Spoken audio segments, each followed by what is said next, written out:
semenjak mencalonkan tidak ada lagi tamu yang datang ke tempat beliau. Semua takut, semua menjauh. Tantangan demi tantangan itu bermunculan. Kenapa?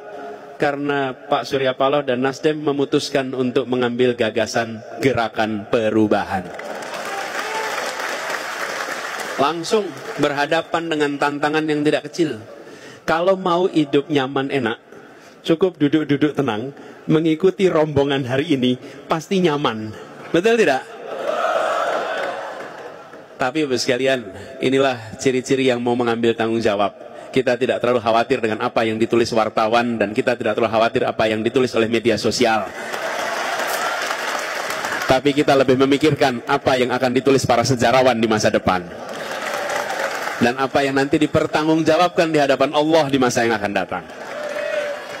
Jadi, mau dibolak-balik juga, monggo saja, silahkan tulis apa saja, biarkan nanti rakyat yang menentukan arah Indonesia di masa depan.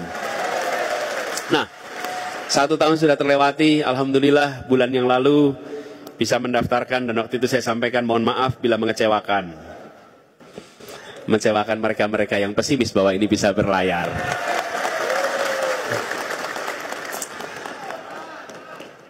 Jadi sekarang alhamdulillah seperti terpampang di atas sana, ada Partai Nasdem, ada PKB, ada PKS, ada Umat. Insya Allah 4 ini akan jalan sama-sama ke depan. Nah, untuk kita berbicara tentang perubahan, bicara tentang menghadirkan keadilan, sekalian, saya ingin meneruskan juga apa yang disampaikan Pak Dahlan tadi. Indonesia ini berwarna-warni. Dan baru kira-kira seminggu yang lalu kita memperingati peristiwa Sumpah Pemuda. Apa yang luar biasa dari Sumpah Pemuda itu? Menyatakan satu tanah air itu biasa. Menyatakan satu bangsa itu normal.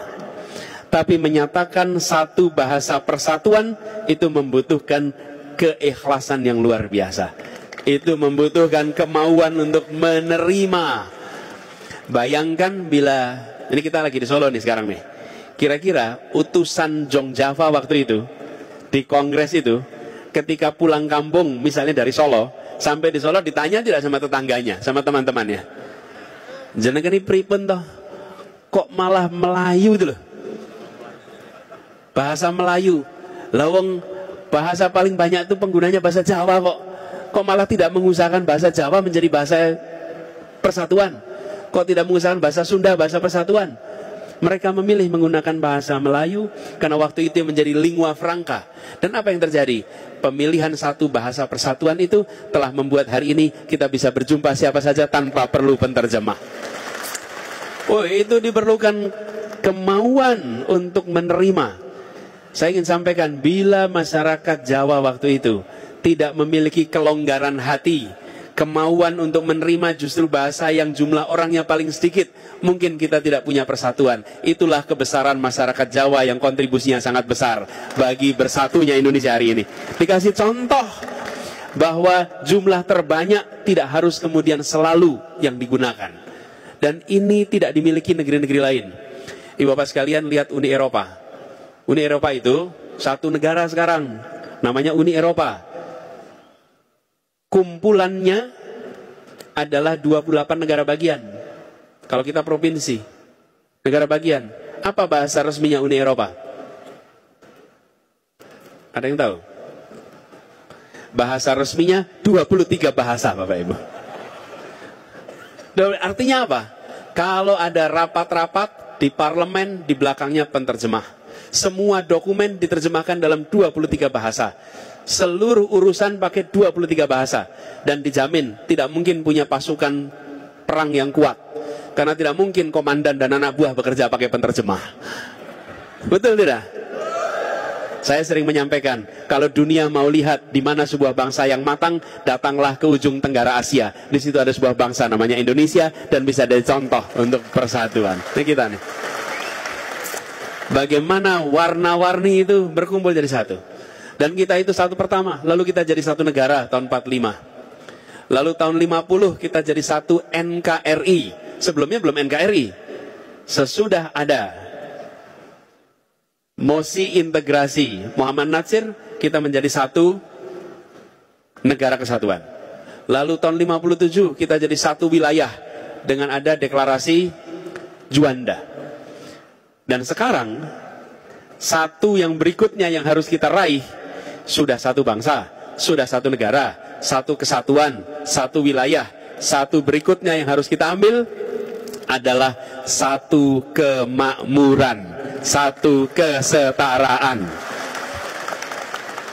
Negeri yang besar ini tidak boleh timpang dalam berbagai urusan. Kita bersyukur hari ini yang berada di Solo, karena Solo, Semarang, Jogja, Bandung, Jakarta, mungkin itu kurang lebih setara pergerakan perekonomiannya. Tapi begitu kita keluar dari kota besar, keluar dari Pulau Jawa, apalagi di daerah yang jauh jaraknya dari Jawa, maka kita akan menemukan ketimpangan yang luar biasa. Republik ini tidak didirikan untuk sekelompok orang dan sebagian wilayah. Republik ini didirikan untuk semua dan di mana saja. Kami mengalami di Jakarta, Bapak Ibu. Ketika saya mulai bertugas di Jakarta, tahun 2017, kami ditunjukkan dengan kenyataan bahwa Jakarta itu adalah satu-satunya kota besar di dunia yang bagian dari kotanya itu kepulauan. 5 kota administratif, 1 kabupaten administratif pulau. Bukan satu pulau, kepulauan. 111 pulau dengan 11 pulau berpenduduk. Dan begitu datang ke tempat itu, mereka seperti bukan bagian dari ibu kota. Ketimpangannya luar biasa. Listriknya sulit, air bersihnya sulit, kebutuhan pokoknya mahal. Bahkan ketika ada yang sakit, maka sulit sekali untuk dibawa ke rumah sakit mendapatkan pelayanan. Tempat yang sangat timpang. Waktu itu kami katakan pada seluruhnya, bagaimana mungkin kita mengatakan kepada penduduk yang tinggal di pulau-pulau jauh, kalau yang tinggal di pulau-pulau bagian dari ibu kota saja tidak mendapatkan pelayanan. Diubah itu semua. Alhamdulillah kini kondisi kepulauan setara dengan kondisi daratan di Jakarta. Bahkan kalau kepulauan hari ini, kalau membuka air keran, airnya udah bisa diminum. Kenapa? Karena teknologinya sudah canggih, bisa dipakai lebih murah. Semuanya, fasilitas pasarnya, kesehatannya, pendidikannya.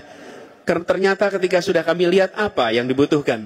Yang dibutuhkan bukan apa-apa, kecuali kemauan dan secari kertas serta selembar tanda tangan. Jadilah perubahan itu. Eksekusi langsung, asal ada arahan, asal ada perintah. Nah, ini yang kita harus kembalikan Bapak Ibu sekalian. Kita membutuhkan Indonesia yang tumbuhnya setara.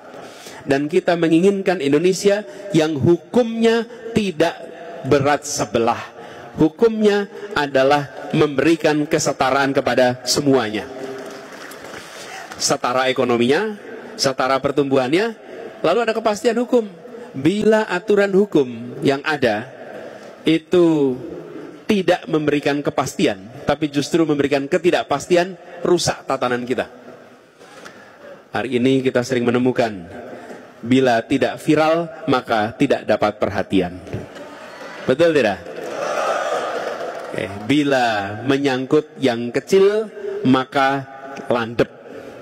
Bila menyangkut yang besar, maka bila menyangkut lawan, maka tajam. Bila menyangkut kawan, hukum tak kenal itu semua. Karena itu kalau lihat lambangnya hukum, itu ada seorang perempuan yang matanya diikat, ditutup. Supaya apa? Supaya dia tidak menyaksikan siapa yang sedang diadili. Tutup matanya, lambangnya, tapi prakteknya belum. Perubahan adalah kita mengembalikan kepercayaan kepada aparat penegakan hukum di Indonesia.